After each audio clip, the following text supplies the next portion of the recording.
chut mon rimoy Good Friday pal clear tu zong zong te kan lalpa iswa Krista mingin sibay kan bu kat seo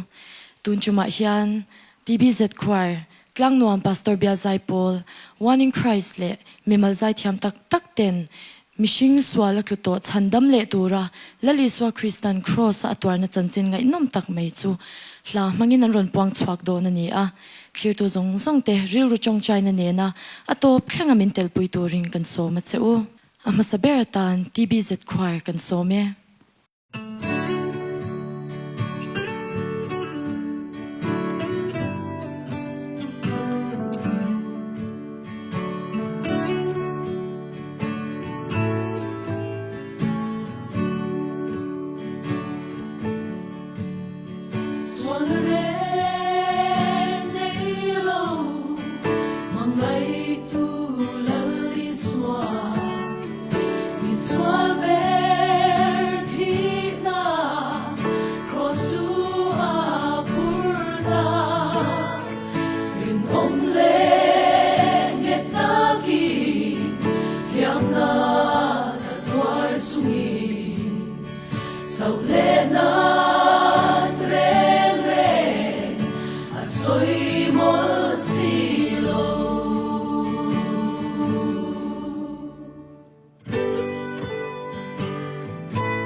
mangai na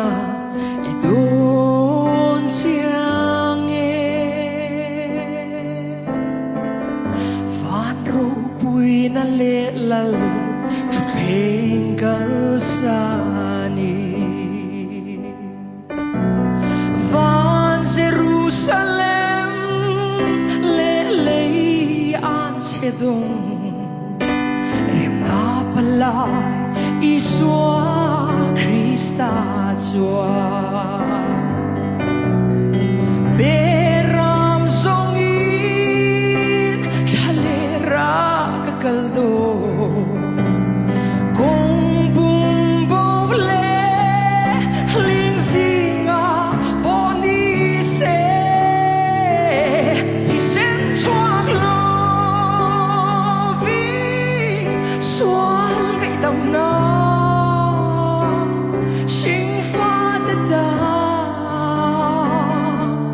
Om Silo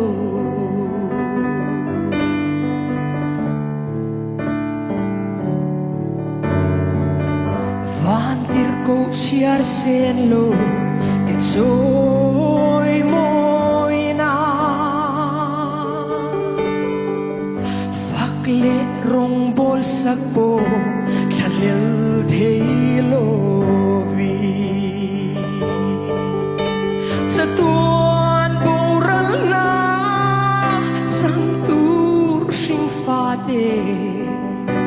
min mangai lua vang mo alukal beram zongin kalera kakaldo kung bumbole lingsinga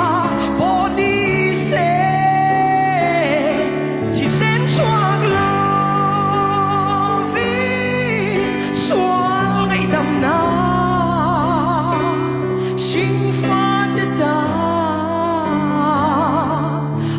Silo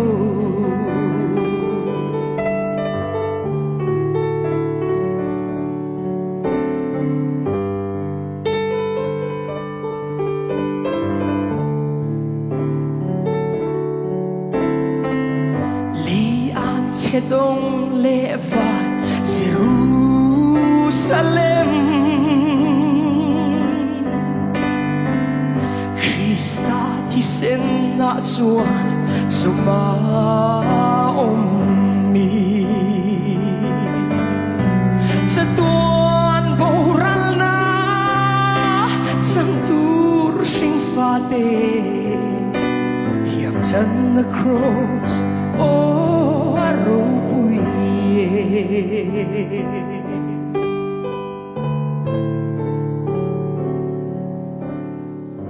Krista ne na cross to Katiam Channa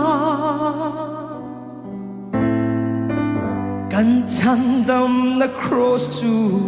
Itsoy sangang u Patsan lovin Ral tua mamangin Sual setan ral Nenani mangangu Beram zongin Kalera kakaldo Kung bumbole Lingsinga bonise Tisen chuak lovin Sual ngay damna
thi na lalban min puan sakta adama mi shina tuhi kain rosa ngay chuan min ti bo ral ta si oh cross pathian thil ti thei na oh cross ka vangai sam se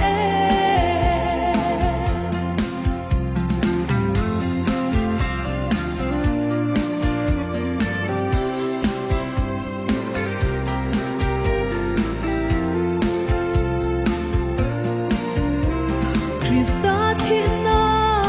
thi ve to te chua tho le Krista nun nan chang nge ya he din mun hi lalpan itan nge chua asiam te hi hai der do em ni oh cross pathian thil ti thei na oh cross ka vangai sang te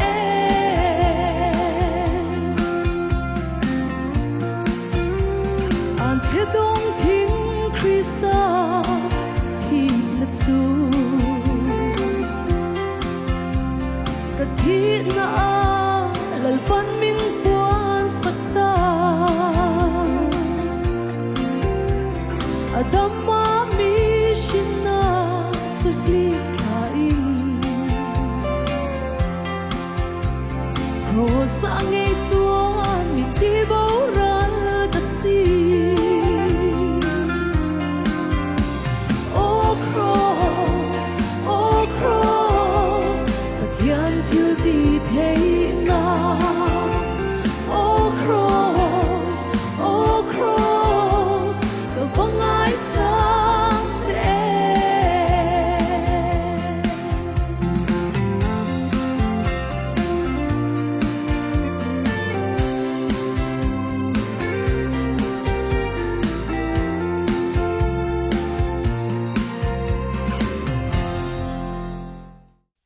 FSC ความมีแต่เนนติวกโปและเลขทนบุ้งนี่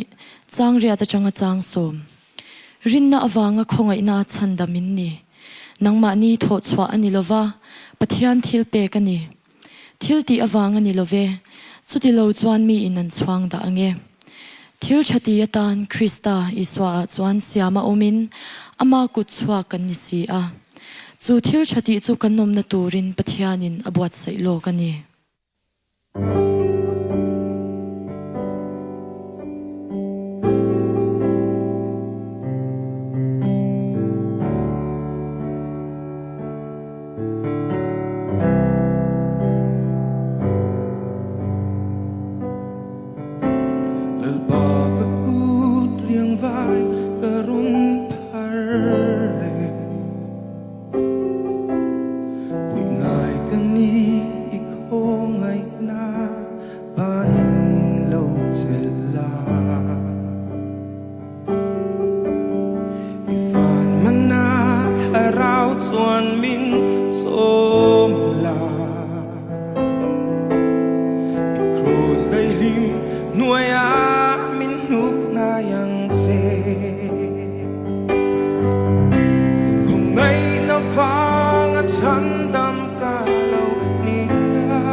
Mga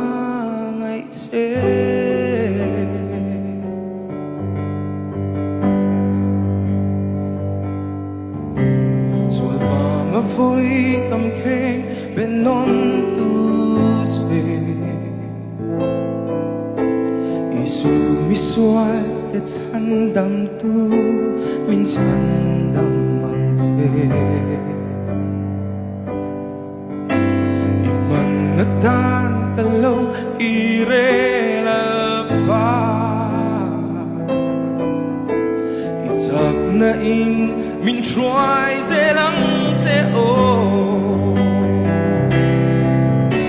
Kung ngay na vang at sandam talaw nita Kung ngay na vang anu hey tao Kung ngay na vang at sa tuan na sang Kalado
Petera le khathon pakhat na bungthum changsom pariat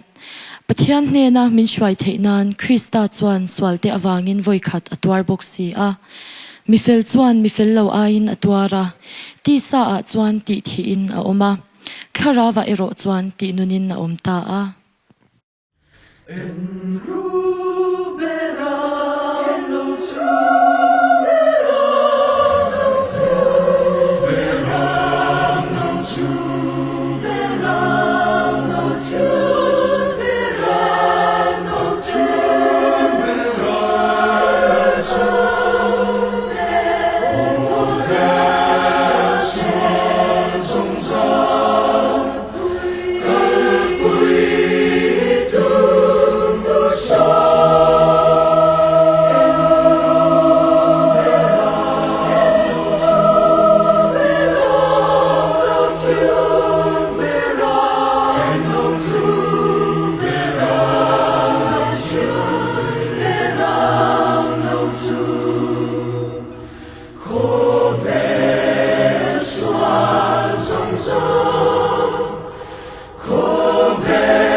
Korin khwami te hne na tirko pola le khathon pakhat na bungsom panga changsom nga pathum le som nga pali he choi thei hian choi thei lo na asin tur ani a he thi thei po hian thi thei lo na asin bok tur ani chuti chuan he choi thei hian choi thei lo na asina he thi thei hian thi thei lo na asin huna chumi hun nge ya chuan hne na in thi na alim zota ti thuzia khi alo thlengang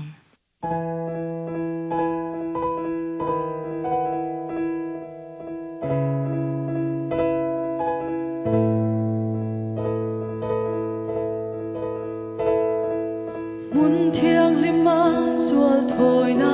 lan chu dai po na an hal china min chan dam durin ama nge in lanin kong khar po na chwa kan sual thurin alo twa mu sit le ti el na ding lukhum ne sual na reng ne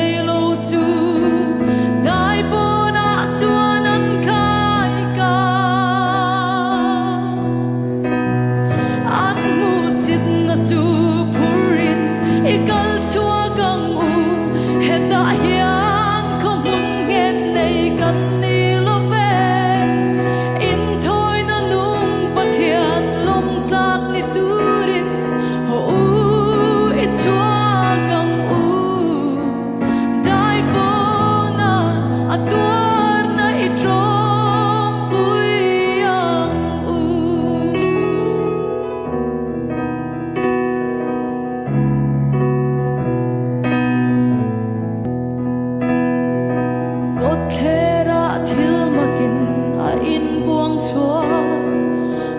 sana zai vor ma se van lalung oi na chu kalvari tlanga thing an se donga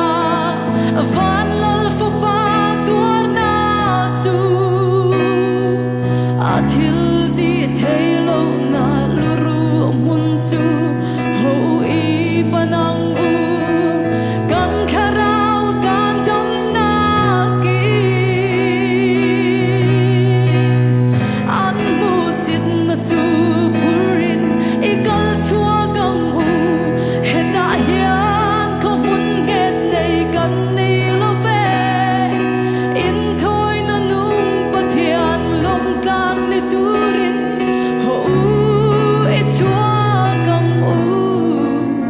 dai bona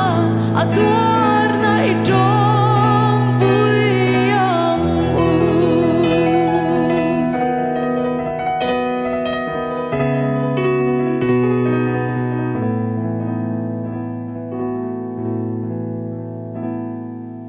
lalpa kathin lung kong khar chu ongi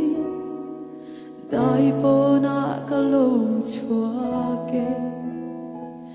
lei mal som na ai pel bu fia tum hi kalvari tlanga min khen laga mit fa na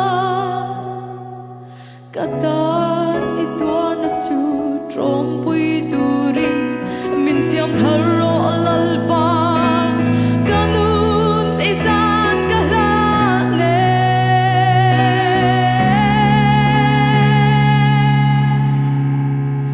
an mu sit na chu purin ikal chua gam u heta hian ko mun nget nei kan ni lo ve in thoi na nung pathian lom tlang ni turin ho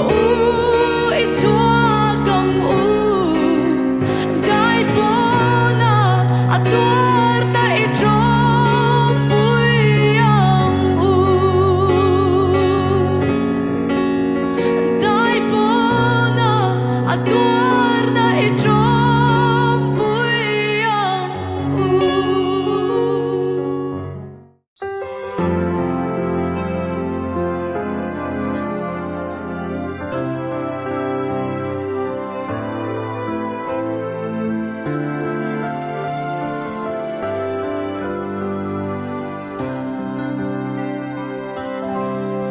chandam tun min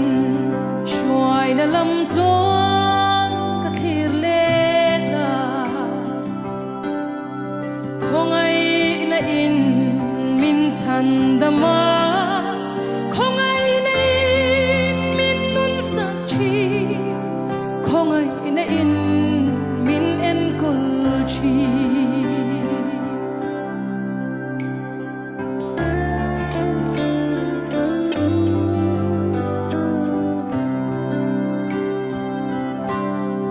khongai na in min thukru in min om tei chi dam lai she om kong chuk chou po chung mu van lai yang min choi thale ra po bi na min sia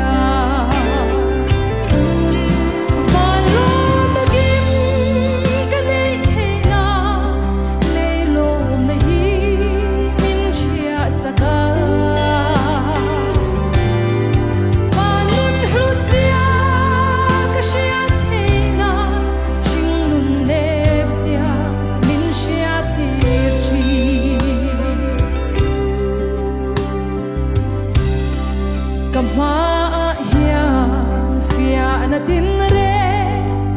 aron tira ama vegin min he saka ta thei na zong ka song khombo eng ma lo mai a cham tir chi min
Galatia mi te hne na tir ko pola le khathon bungruk chang som pali changa som paruk ke ro chuan kandal pa iswa Krista cross lo chu ka chuan lo tur zia mai chu chumi zara chuan khovel hi katan khen be in omta ke po khovel tan khen be in ka omani siam thar le na lo chu sertan hi engma ani lova sertan lo po engma ani heklo tin chumi dan anga om apiang te chunga chuan remna le khonga ina omro se pathian Israel te chunga po Purit abota Kalvaria Iswa anay renge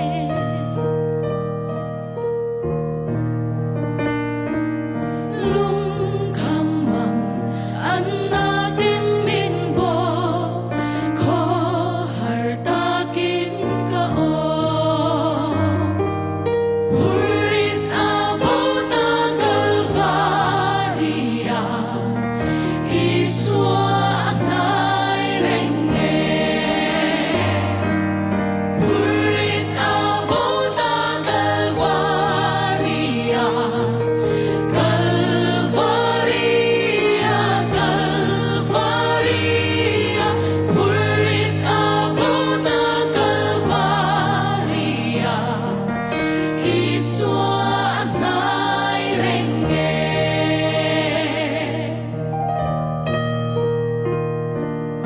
Imangan anena kenla ilungay na zomne Purit abota Kalvaria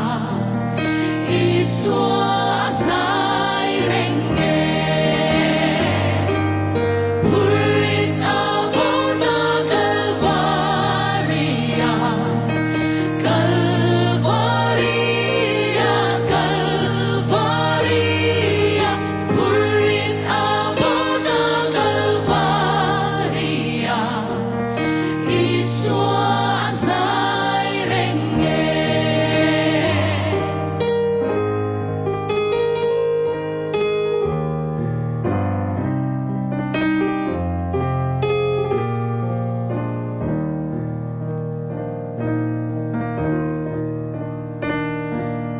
Lal iswan asyat buyat se ituar na zong te Purit abota Kalvaria Iswa anay renge Purit abota Kalvaria Kalvaria Kalvaria Purit abota Kalvaria Iswa anay renge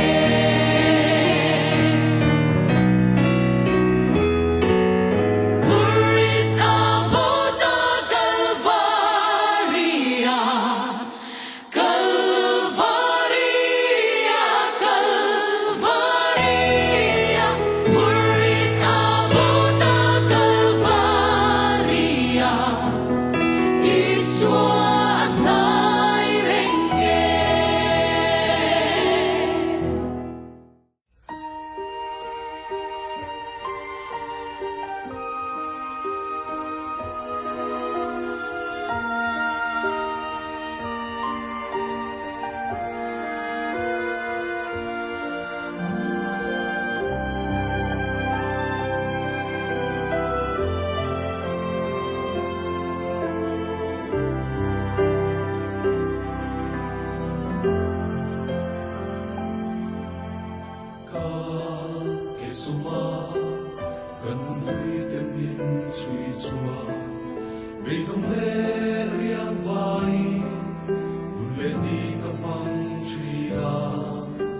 Swaliming wara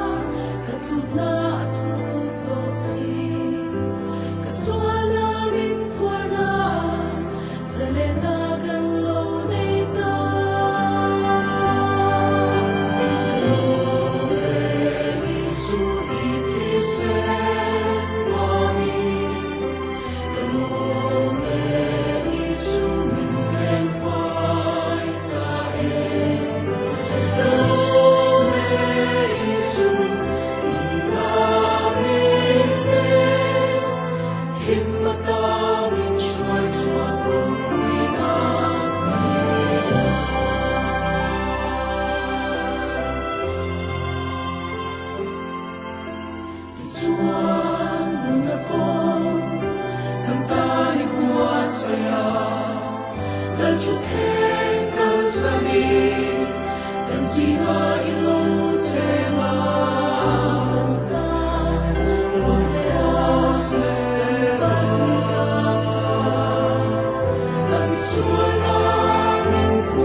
Isaya bungsom nga pathum changli achanga changa ani chuan kan na tipurin kan lungai na tipo aphur ngeya nima sela ke ni chuan lungai na klak buaka pathian buaka ti re theya kan ngai si a nima sela ani chu kan bo chiat na te wangin hliamina oma kan kholo na te wangin buak thiklinin na oma kan thlamwan na tura thunun na chu achunga akla a avuak na volte a ti damin kanom ta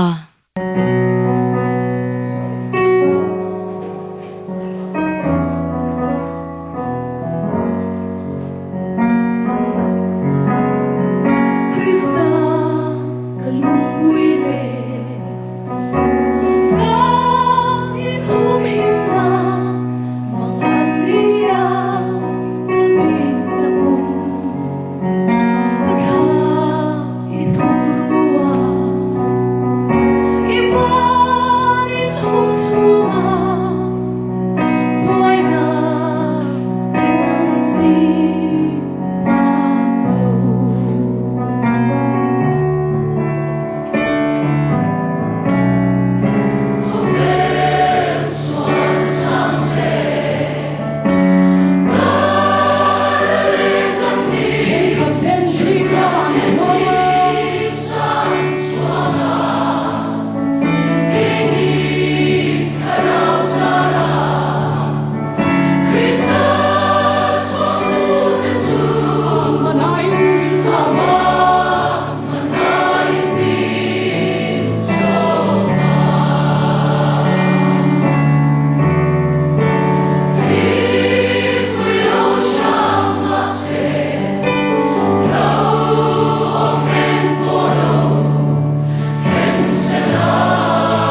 คาติซงค่ะตุนจุมชุดมันริมวย Good Friday ปอลหุ่นกันมันเทตส่วนนี้เคลียร์ตัวซงเต Good Friday และ Easter Sunday ดูสังนากันหลานนะเจ้า